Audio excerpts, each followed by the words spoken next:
2015 to now, I'd argue that we're in this new golden age of internet creativity. Gone is the youth and innocence of creating art online. The internet is actually pretty ubiquitous when it comes to songcraft nowadays. The result of this is that more incredible music is accepted to come from every different genre and angle. It's never been easier to find good music just because on a numbers level, there's never been more of it. Why was my head chopped off for most of that? Anyway, 2022 was filled with a lot of incredible trends regarding art pop and punk, no doubt an influence from the last couple months of hell that we've all had to endure. When it comes to singles, they are the scalpels of their album, their own individual pop statement within the larger ecosystem. And when released further away from their album or not in conjunction with one at all, they can create a sense of timeliness with their message. I'll start by just listing off the first couple picks and getting more in depth as I see necessary. I'm really going to be choosing my battles here.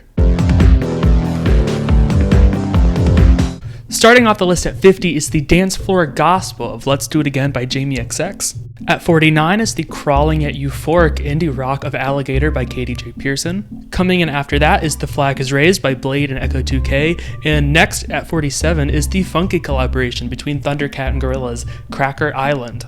Next is the closer to Yardak's recent album, the hopeful and hilarious 100% Endurance. At 45 is the heart-wrenching and somewhat difficult to grapple with Of All the Broken by Catherine Joseph. Definitely don't listen to this one if the sun is shining or you want to have a good day. If you're looking to have a good time, then please listen to my number 44 pick, Dance Forever by Hudson Mohawk. It's hopefully good enough that it can help you live down his more recent fame, I'll say. Next at 43 is the contemplative and forward-thinking Do Better by Absol. Really excited for his new album. Next at 42 is one of the year's most hilarious pop bangers with Bad Bunny's Titi Me Pregunta. On the flip side to that is one of the year's most liminal and hypnotic pop tracks, Red Car's Je Vois, enfin. And at number 40 is Special Interest with their song Midnight Legend. And while I could have chosen any number of amazing dance punk tracks from their most recent album, it's really the strong refrains and intoxicating atmosphere that do it for me on this one. Moving to 39 is actually my most played song of the year, Saoko by Rosalia. I love its thumping bass and rhythms, its amazing genre breakdowns in the second half. It's really one of her best songs to date. Also a banger at 38 is Black Thought and Danger Mouse with the posse cut from their most recent album, Strangers, featuring Run the Jewels and A$AP Rocky. Next up is one of the most forlorn and catchy songs of the year, Rachel Chinariri with her sublime synth pop of All I Ever Asked. 36 is the catchy and ethereal Oh My Love from FKA Twigs, and her most recent album is absolutely stacked with amazing pop crossovers, so really pick your poison. At 35 is the lead single from Denzel Curry's recent album, his song Walkin. It getting snubbed for a Grammy is criminal, but what do you expect from the Grammys if not rewarding white mediocrity? Really. Looking at you, Jack Harlow. Coming up next is the gentle, heartfelt, and galloping Karaoke from Cass McCombs. I love the lyrical focus, the reassuring refrains, it's gorgeous. At 33 is Quadeca of all people with his genuinely beautiful warped gospel of Fractions of Infinity. It features this amazing outro from the Sunday Service Choir and just some genuine beauty all around. Also wonderful is Perfume Genius's new track, Pop Song, with its cutely plucked keyboards and euphoric chorus. It's awe-inspiring in ways that show how apt its title is, the deconstructed archetype of pop, just bare-bones euphoria and build-up. 31 is Salt with what could have been any number of the 70-plus songs they dropped this year, but I'm going to personally go with the impossibly cool funk of the direct and simple Warrior. Next up is one of the year's most gratifying and mind-bending rock tracks, Just Mustard Seed. I love the influences from My Bloody Valentine to Swans, especially in that building second half. The cycling dual guitars are fantastic. Going Insane has never sounded so good. Speaking of mind-blowing rock tracks, is Black Midi almost out Black Midiing themselves with the eccentric and theatrical Sugar Sue. The guitars are shredding, Greep's vocals have never sounded more dramatic. This is quintessential MIDI all the way. Coming in at 28 is the expansive and mythical pop of Caroline Polachek's Billions. I love the vocal performances and how they build across the track. They begin with these very languorous verses into these chopped, cycling choruses, and finally to that children's choir on the back end. This is really an odyssey in vocal talent through and through. The 27th spot goes to Jay-Z, Pusha T, and Pharrell for their phenomenally cool and icy Neck and Wrist, some of the best rapping and most idiosyncratic production of the year, no question. And to close out this first half of the list is Melt Yourself Down with the Latin rock apocalypse of Pray For Me, I Don't Fit In. In 2022, I could just not get enough of the blaring horns, the shuffling rhythms, the awesome shouted vocal performance and social comedy layered in with it. Oftentimes in modern political debates, people of color are just used as social props in conversation, and this song really stands in individual defiance against that.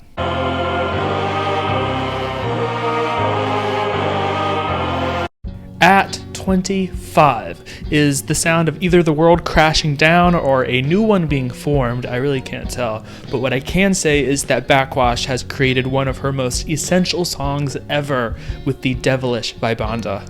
It is all the horror that she's known for, but this time with more body, bigger production, a fantastically intense hook, and a sample that is so outrageous it might just challenge your preconceptions about sampling as an art form. For all of these reasons, it handily belongs this high. Next, at 24, is the monstrous 9-minute shoegaze epic from Paranol, Into the Endless Night. And while it's melancholy, lo-fi, and dramatic in usual Paranol fashion, this might be the first song that I've heard from them that could be genuinely affirming. This is an incredibly hypnotic 9 minutes, one that doesn't really end too far from the way it started, but even still, it feels like a vertical journey upwards. It feels like a ray of light that is hitting you at your rock bottom, especially due to the perfectly mixed synth lines that pop above the distortion and propulsive drums. It's like Paranol was trying to create an antidote for their own music. Coming up next is the nostalgic pop songstress Hatchie with her 90s inspired banger, Lights On. Her vocal performance is among the best on her recent project. The production is clear and punchy with a bright hook. It's really all the romance and danger of a schmaltzy 90s pop song rolled into one amazing, succinct package. At 22 is one of the year's most grand and affecting ballads, Ethel Cain's gospel-inspired Sun Bleached Flies. While I've grown a little colder on the rest of the album from my initial listen, that has not carried over to Sun Bleached Flies, with its themes of forgiveness, homesickness, peace in the face of the harm caused by life. These are not easy emotions to portray. But Ethel Cain is a master at difficult emotion, and if you're willing to grapple with them on this track, few songs this decade have approached family and origin like this one. At 21 is one of the year's best and most cinematic rap songs, the simple, stunning Remoresless by Billy Woods. Preservation's production on the track is mind-blowing. The key sample loop is gorgeous. Woods' rapping is not only proclamatory and coarse like usual, but in just a few short verses does such a great job of tying up so many of his key lyrical themes. Whether it be legacy or racial horror, there are just so many great one-liners on this song. Life is a zipline in the dark being one of my favorites. It's just Woods being one of the best rappers alive for 3 minutes, and not much else is really needed at the end of the day. Not to be confused with Hatchie's Lights On is my 20th pick, Sorry's Let the Lights On.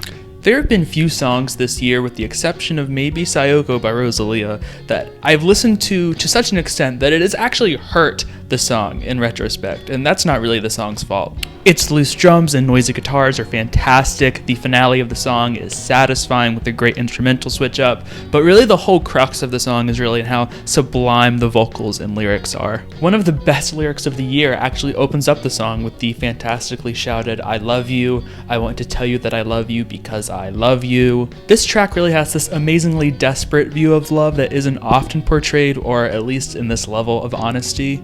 But honestly, that's just one of the million little reasons the song is fantastic. At number 19 is another scuzzy, cutesy, noisy love song, but this time even more harder to decipher and maybe lyrically more honest. I'm talking about MJ Lenderman's You Are Every Girl to Me. While I could have gone with any number of songs from his album on this spot, I ended up going with this track in particular because of its fist-pumping riffs, its amazing title drop halfway through, its cathartic build in the second half. It's really a representation of the devilishly scuzzy version of indie rock that he presents on this album, really like barroom, bathroom sounding songs, but I mean, he's a master at towing the line between scuzzy and beautiful, so listen to it. What you should also listen to is, at 18, maybe my favorite Weeknd song of all time, or at least recently, his new song Gasoline. I love how studied and observant his take on 80s pop has become over time, this isn't derivative or trying to cash in on the 80s revival that he helped start. This vocal line is something that only someone who knows what they're doing would even attempt, and even then, it works fantastically. The hook is great and nihilistic, the grooves are stunning, the synths are sparkling. This is the type of 80s worship that can actually make the revival worth divulging in. Next is one of the best ballads of the year with Florist's album closer, Feathers. Out of all the gentle lo-fi folk that they embarked on this year, none of it was as completely sublime as this track.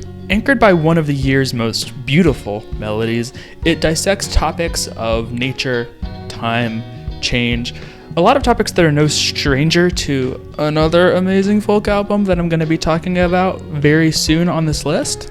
But what sets them aside from this unnamed artist is their vulnerability. It takes a certain level of confidence to present oneself so vulnerable that it almost leaves you emotionally bare, and that's just something that Florist excels in and on this track for a final climactic time.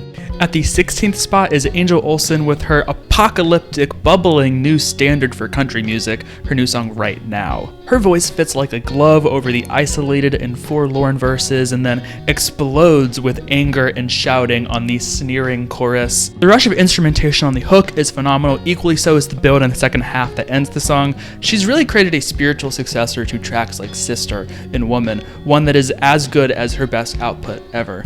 Next is a track that is the culmination of a career's worth of attempts at creating a short and perfect song. Of course, I am talking about Alex G with his song Runner. The groove and production are both pristine. His vocal melody is maybe his best ever, as are some of the lyrics in the second half with these awesomely depressing refrains. And by second half, I mean second minute. He's compiling an album's worth of ideas into just one short track in the way that only he can. It's really going to go down as one of the better indie rock tunes of the decade for sure.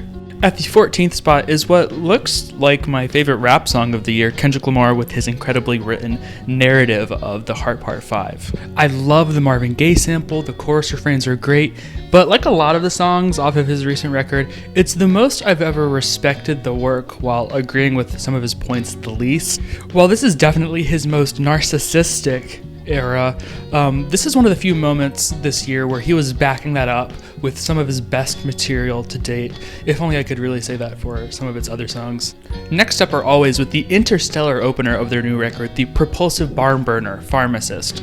Not only is this one of the best shoegaze and power pop songs in recent memory, this might just be the crown jewel of this half of Always' career. The way the guitars glide across the track and the vocals echo in and out of view, meshing together, it's one of the most psychedelic experiences on any song this year. So much work and texture is put into each single second of the song that it may be short, but it's anything but simple. It's really a great representation for their vision of power pop that they brought on this new record. At number 12 is a pop track that I can't really decide if it's futuristic or a throwback, but that's usually the case with Remy Wolf's music. Right now I'm talking about the kaleidoscopic rush of a track, Cake. Last year she ranked in a similar spot with her song Gorilla, and while I do love that song, I think Cake might be even more representative of her style and quality level. The deluxe version of her album that dropped this year might only be 5 extra songs, but it somehow is better than a lot of the full-length releases I heard this year, at least in pop music. I'm picking Cake specifically because it really sounds like Since You've Been Gone by Kelly Clarkson listened to Pink Pantheress in a bunker for a week on end, which is no surprise given Pink Pantheress's amazing inclusions during the chorus and production of this song. But really this track is about one thing, and that is that it has the most amazing chorus probably of the year. It is this rush of noise into the chorus followed by Remy Wolf's wailing hook that is an absolute explosion of pop glory. She really has been one of the best voices and writers in pop music in recent years, and this is just really one of her best songs ever. Just outside the top 10 at number 11 is Wise Blood with her life-changingly sad and beautiful God Turned Me Into a Flower. Wise Blood is a singer-songwriter who has been in possession of one of the most wonderful and stately voices in modern music, and this track is just an absolute ta-da of a song. I struggle to imagine how you'd even go about writing her melody on this track, writing the building second half. of it. There's no drums in sight, yet the tension is so thick, leading into these beautiful soaring harmonies in the second half that you could pour it over mashed potatoes at Thanksgiving. Given that this song is almost annoyingly beautiful, it was a supreme moment of respite for me late in the year, one that has a severe weight yet simple construction.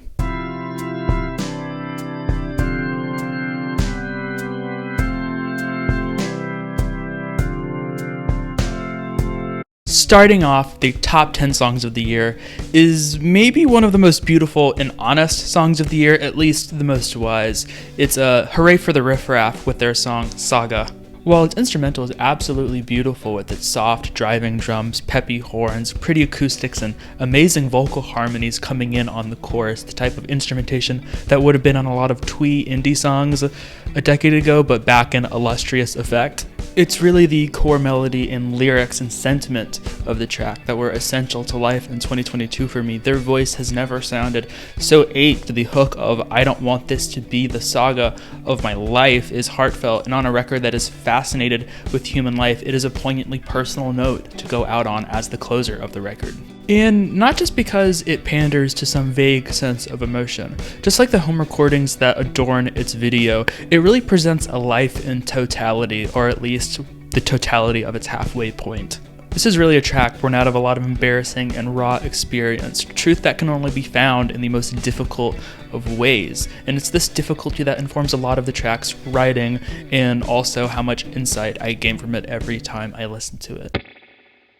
At number 9 is the 12-minute monster of Black Country New Roads' post-rock apocalypse, Basketball Shoes. While it's not as clean or precise as any of the other tracks on its parent record, the way the various vignettes and sections of the song grow together into the world-destroying finale that caps off the track is a satisfying journey every time I listen to it.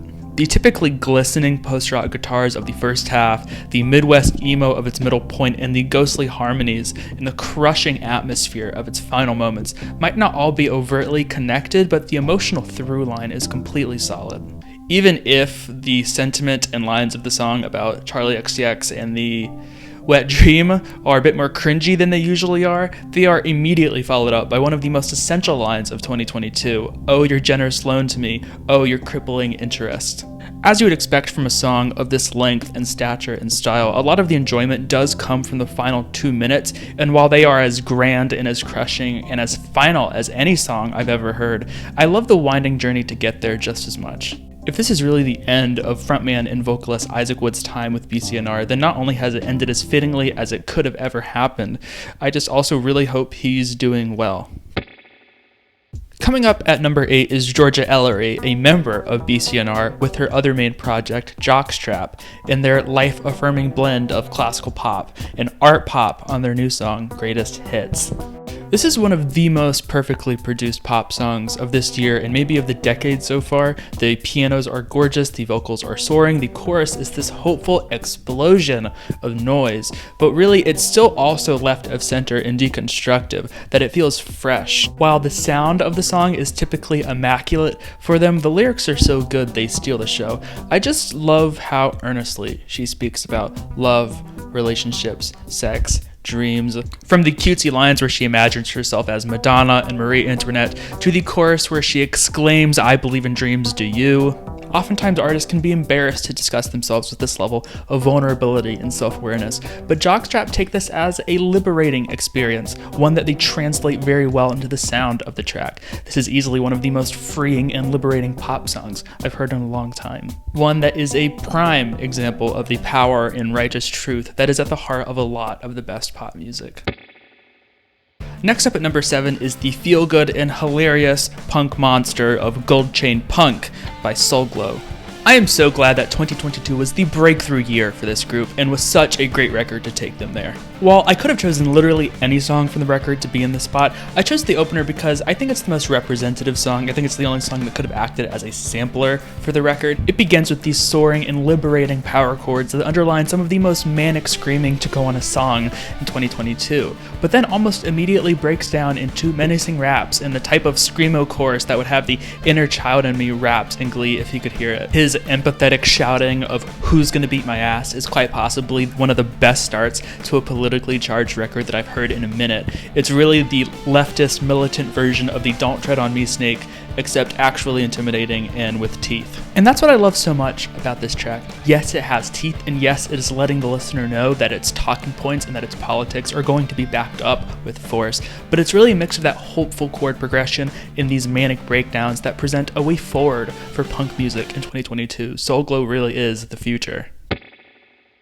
Plenty of quality synth-pop dropped this year. None of it went quite as hard or said quite as much with so little as Blenda by Charlotte Adidri and Bolus Pupil. The meat and potatoes of this collaboration's pretty incredible record this year is displayed pretty clearly here from the start. A stomach-churningly groovy bass, warped samples clipping in and out of their own mix, and Charlotte's sarcastic yet buttery smooth croon gliding over top of it. The first 30 seconds of this song attack the listener with so many amazing sonic ideas. They're all treated so well. I mean, her vocals pop in this mix, and this is one of the muddiest sounding dance songs I've heard this year. From the first two lines of the song where she says, "Go back to your country where you belong, Siri, can you tell me where I belong?"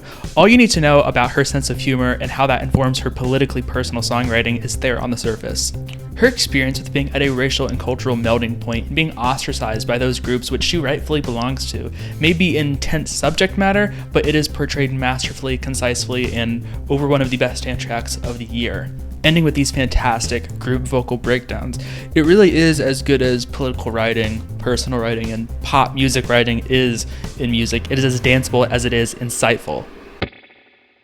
Starting off the top 5 is, I know I use this word a lot, but apocalyptic song from Haru Nomuri's new album, the title track of that environmentally minded album, Shunka Ryougen. It is a track that does a better job of encapsulating the rage of our climate emergency and the prospect of a world going to hell in my lifetime more than almost any other track this year. It really encapsulates that rage so well. She has flirted with metal in the past, but never to this degree, and it is so well incorporated into her sound palette and production style. The slow build up to the first chorus with the ominous backing harmonies and the typically breathless vocals are just classic Haru all the way, describing this scene of watching the world crumble around you without being able to affect or help it in any way. And when that chorus does finally hit with a wall of distorted guitars crashing alongside these drums, it is an auditory picture painted like a master. Also masterful is the fact that she is screaming so blood-curdlingly loud that it is impossible to not hear the pain in her voice. She actually switches to English, screaming on the chorus, blinking here, signifying the state of watching everything around you crumble due to capitalist society, environmental corruption, etc. The track begins and ends with a fire crackling, and everything in between is more or less a long-form and poetic version of that fire. No song really encapsulates what 2022 felt like this song. But if you're talking about timely songs, it cannot get physically more timely than Petrol Girls releasing their album Baby on the week that Roe v. Wade was overturned, and here I'm signaling out the lead single from it, Baby, I Had an Abortion. Out of every angry, political, and loud, noisy punk song that came out this year, none of them were as throttling as they were tuneful as this song in 2022, and that is to say this is the best rock song of the year. Its pummeling drum and bass and searing distortion are, the logical backdrop, the appropriate response to the issues at hand. Yeah, the word angry usually comes to mind. Vocalist Ren Aldridge has this protruding British accent and Riot Girl sneer. It's probably the best combination, musically speaking, in the multiverse. Her shouting and beckoning to the patriarchy are fantastic, but it's not a battle that comes off pre-won or self-congratulatory. That's something often relegated to the Democratic Party, which its leftist politics are often fighting against. This isn't sloganeering to gain funds from your voter base. This is smart politics, witty prods, personally speaking from experience. Even though its chorus is one of the best fever rushes of the year with its incredible fuzzy bass synth line buzzing away, it's really just a song that I don't want to exist and that I wish wasn't necessary. But even still, it's a great reminder that when adversity arises, the powers will do nothing to help the common people, and we will just have to send our angriest geniuses to fight for us. Godspeed. At the third best spot is one of the most foreboding bangers to come out in 2022, a track with unique chord phrasings that mirror the internal battle of the lyrics. I'm talking about Nilüfer with Midnight Sun. The blasted out drums and finger-picked acoustics provide a nice foundation for Yanya to give one of her chilliest and most ethereal vocal performances of her entire career. She is always floating above the track and never engaging with it, but it's so stunning and produced so crisply that it just works. The tension resolution that it enters into before the choruses are beautiful, as are the choruses with these orgasmic group vocals that wouldn't feel too out of place on a 2013 emo pop song. That would be if not for the lonely acoustic guitar that accompanies it and some of the best lyrics about love that I've heard in a minute. Love is raised by common thieves, hiding diamonds up their sleeves, always I did it for you. I mean, that is almost sadistically sad. And not to spoil anything, but the way all of this impossibly wound tension and beautiful ethereal vocals resolve themselves in the climax of the song is satisfaction in its rawest form. And despite how cinematic the song is produced, it has this raw aesthetic and attitude that actually always sells it for me. It may be a very musically complex indie rock song, but it's such an unflinching and naked depiction of torn love that it's impossible not to gravitate to, at least in my opinion. My runner-up for Song of the Year is a sexy dance odyssey from an artist who even saying they need no introduction is too long an introduction. I am talking about Beyonce with her 6 minutes of dance heaven, Virgo's Groove. Sitting at the center of her incredible dance music anthology renaissance, this track is really a mind meld of all the amazing ideas and qualities that make the record so great. Flawless disco grooves, glistening instrumental melodies gliding with the track, and the acrobatic, metamorphic vocal performances. The different phases of this track are incredible and flow together so well. The disco perfection of its opening, the completely appropriate breakdown section of the middle, and the finale section with a lot of Giorgio Moroder worship with all these bubbling synth arpeggios. But what really makes this such a perfect, flawless, and mind-blowing song is the vocals, and not just Beyonce's. I am talking about the small nation of background vocals that adorn the hook in the second verse of the track. The way they pan left and right with all these quick call and responses feels very much like an homage to the 4 to the floor disco of the 70s, only this time with modern technology revamping it. Again, let me reiterate, the choruses are so intense and dense for a disco song. I mean, the refrains are great, the lyrics are passionate, the performances are top-notch. This is just one of the best dance tracks of the past 10, maybe even 20 years. It starts at this fever pitch of kaleidoscopic dance euphoria and uses its groove to find everlasting passion and romance by the end of the song. It's a journey. There is really no one in the world at Beyonce's level of capability and vantage point, with her being the most popular pop artist in the world, probably.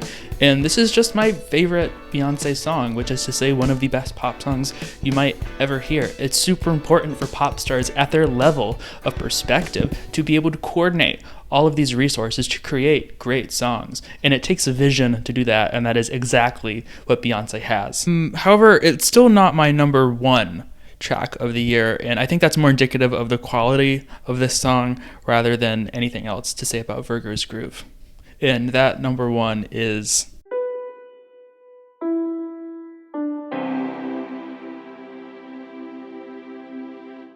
Big Thief with their career-defining Little Things. The surface level topic of this track might be about lost love, the way that we change in relation to other people and time, but still I can't shake the feeling that this is one of those songs that the world could hold hands to and sing along to and listen to, and just before a brief moment before the violence sets back in, just have a moment of peace. One of the many reasons for that is the incredible and hopeful sound of the song. It mixes folk with jangle pop with one of the hardest to understand grooves upon first listening of any song I've ever heard.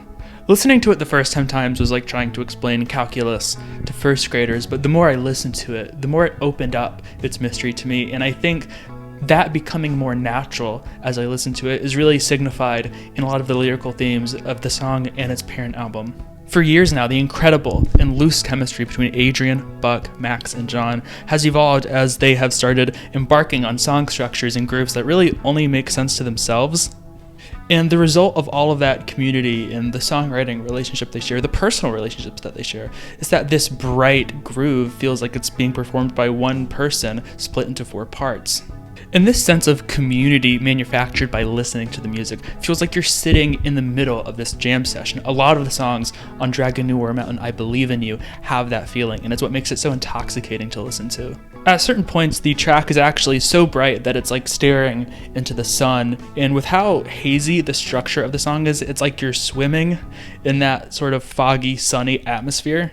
The track really forces you to lose your mind trying to take track of every moment at a time, or to just get lost in it. I know that's a popular saying when it comes to music, but you can really get lost in the sound of this track, especially after Adrian's vocal freak out 2/3 of the way through the song, which opens up the gates to one of the most euphoric musical jams I'm likely to hear this decade. And all of this is to say, I haven't even gotten into the lyrics yet, which take Adrian Linker's soul-crushing yet life-affirming poetry and apply it to topics that she's no stranger to. People over time, nature, relationships, change, and with every line, she's actually saying her most definitive statement on each of these topics. It may not be the polished poetry of The Only Place or Promises, a Pendulum, also found on Dragon New War Mountain, but her speaking about the intense and intimate love she shared with this person and ending this whole lyrical bit by yelling, "Where are you now? Where are you now?" It's just a more direct version of those tracks. In a year filled with anguish, with isolation, with an isolation that we are coming off of as a society, this conditional hope, this loss and fractured return may not be the best that we can hope for, but it's where we are right now. There is what we were and what we want to be, but neither of them are as alive as the pain that we're currently suffering. And it's tracks like these that reinforce that that's okay. I guess that's it. Well, okay then. Thank you. Tune in later this week to see my albums list. But until then, stay well. Goodbye.